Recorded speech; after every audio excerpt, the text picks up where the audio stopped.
Hello there, welcome back to Strive's Talking Points, and here is a quick hit on a story from CBS where they have, of course, they have Dan Patterson from CNET, who's obviously called PewDiePie white supremacist in the past and made several unfounded claims, and then pushed those claims through CBS, his major network connections, to show falsehoods and to smear people directly for anything. And CNET itself has attacked gamers, going after their advertisers, going after their revenue streams, because CNET, like most of these mainstream media's groups, are starting to lose, they're eroding, they're falling apart because people just don't believe them anymore.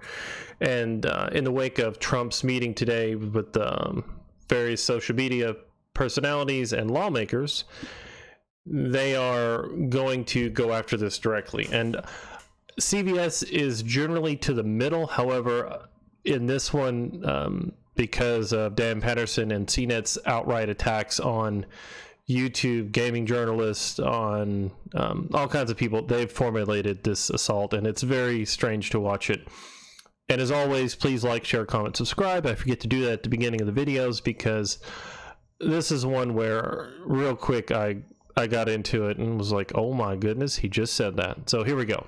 You know, Dan, Nicole weighed in about how the president, he's long complained that conservatives had really been silenced on some of these platforms. Is there evidence to prove the president's point on that? No.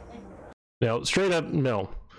There's no evidence. There's no Veritas investigations. There's no leaked Google video. There's no Pinterest silencing and banning people, calling them pornographic sites. There's no Google search engine which directly adds extremely far left ideas into it.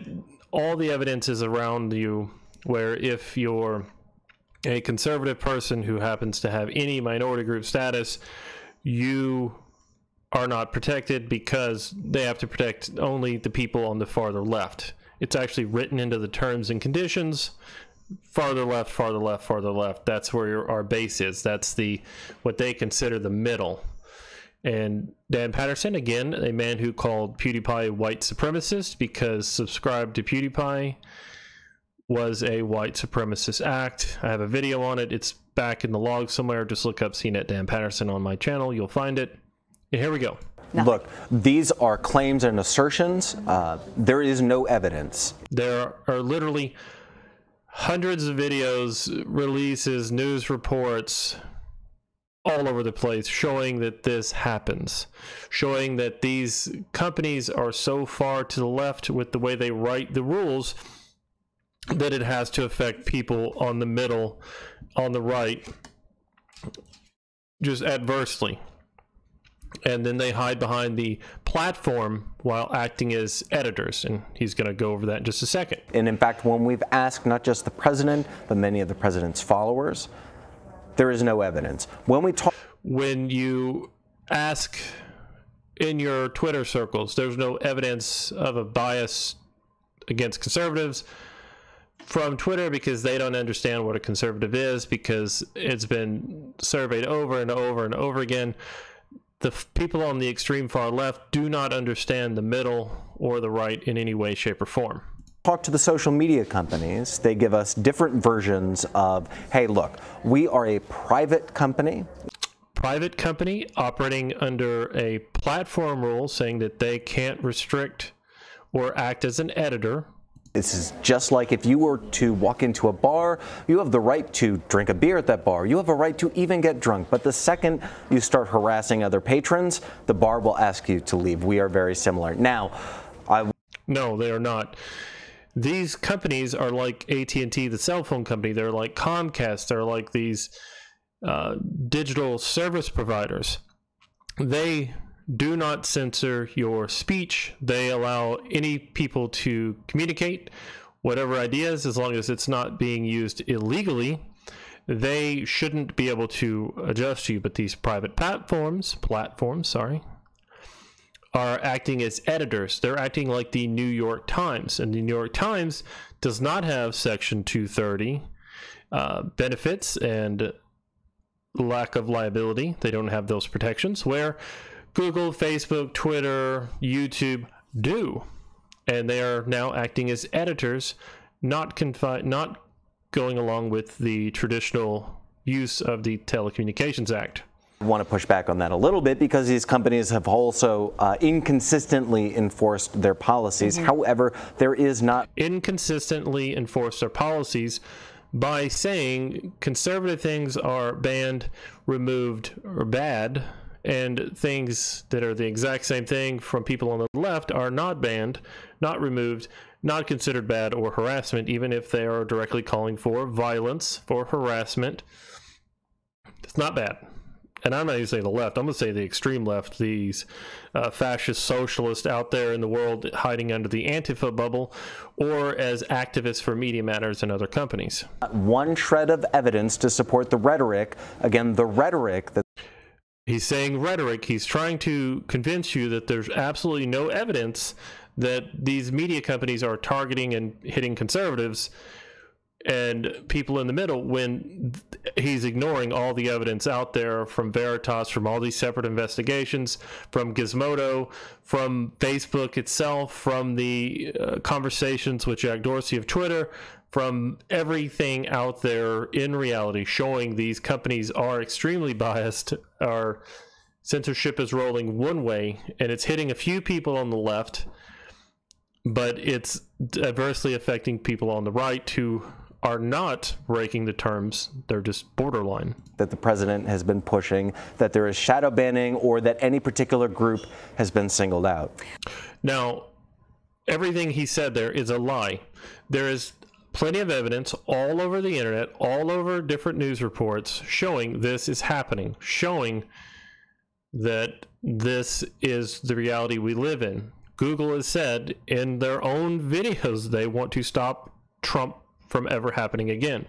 They're aggressively pursuing that. The terms of service are reflecting an extreme left-wing prejudice, which is what's bringing out this current rise in demonetization and shadow banning, because yes, they are being shadow banned. Yes, there is proof of it.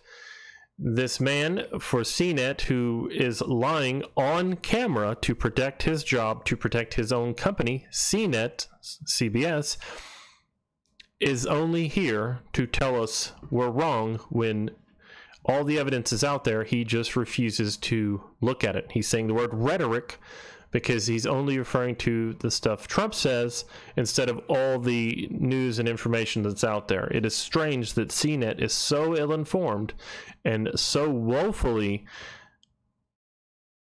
just brain dead on this topic that they would come out and do this.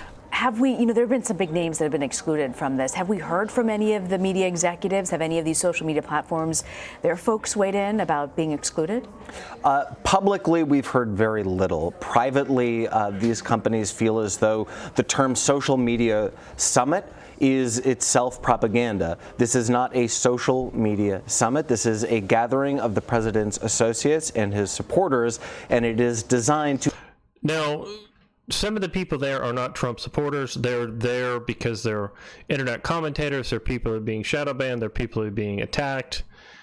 And he's just going to call it propaganda. Again, this is mainstream media coming after reality and lying about what's actually going on because they have to push their narrative forward. To amplify voices that have been in the past historically associated with extremist and sometimes conspiratorial points of view.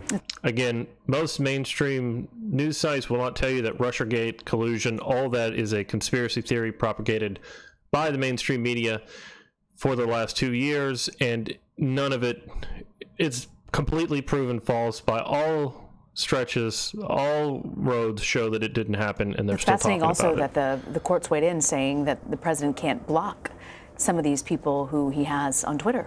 Yeah, well, the courts have said that certain types of behavior... No, the court said that because the president, a public official, is making a public statement in his, either in his government capacity or in his private capacity because of his office, it creates a online forum of public square, And every time he tweets, that's a new public square, so he's not allowed to exclude people from it, which this is going to backfire against a lot of people on the left, a lot of government people, AOC, and all these various groups, where blocking people from a public conversation is illegal. And I immediately still can't believe I haven't seen all the people suing Twitter for blocking their access, banning them from Twitter, and denying them the right to engage in the public square. That's the next round of lawsuits that are coming. Be ready. They're going to be all over the news, and places like CNET will say, no, president can't do that, but president can't block you, but Twitter can block you, because a private company has the right to decide what you can and cannot say online in a legally regulated, soon to be legally regulated public square.